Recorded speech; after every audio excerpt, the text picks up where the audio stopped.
if you look into traditional Chinese medicine, there is talk of nutrition, there is talk of hot and cold foods, or there is I don't know if acupuncture talks about detox.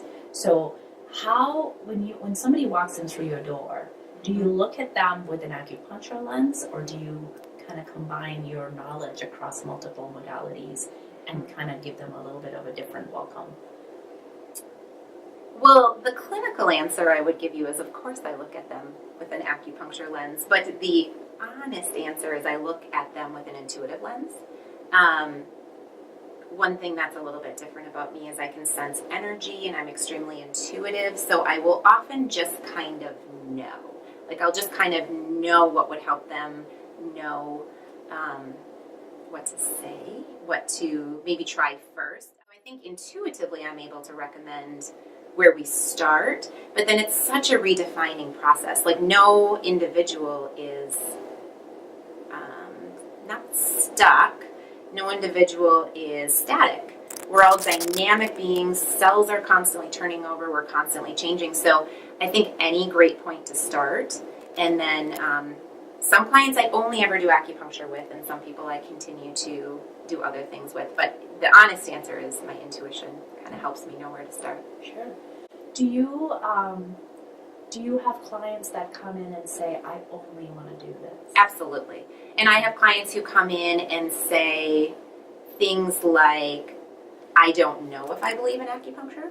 I don't know if I'm willing to stray from Western medicine. I am licensed by the Minnesota Medical Board of Practice, so I do think it's very, very critical that if acupuncture is going to become an actual alternative to Western medicine, that we can talk clinically, that we can think clinically, and that we can be so welcoming if somebody only wants to do acupuncture and only wants to work within a medical model, as I can be equally welcoming to somebody who wants to talk about energy and healing. I think to meet people where they're at means you don't have to look like me, you don't have to talk like me, you don't have to think like me, but your body still has the capacity to heal. And how can I make a connection? That's where the love comes in, right? So make a connection with an individual and start a catalyst of healing so we can start to have a different conversation and start to expand my mind and my thinking. So meeting them where they're at to create a catalyst for healing, in my opinion, is more important than creating an army of people who think the same and act the same and go to acupuncture first. And this is really important. I tell this to every single one of my clients the first day they come in. I love the fact that we have Western medicine. I love the fact that we have Eastern medicine. I say this to all my clients. If I'm ever in a car accident, do not take me to my acupuncturist.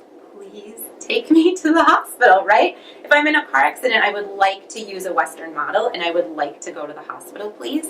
And then as I'm on my healing journey, please take me to my acupuncturist. Please take me to my chiropractor. Please remind me to drink bone broth and do all these great healing things, right?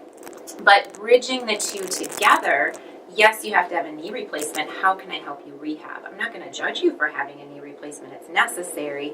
But how can we maybe stretch out the time until your other knee has to get replaced? And how can we rehab if you do have to have something like a surgery? Mm-hmm.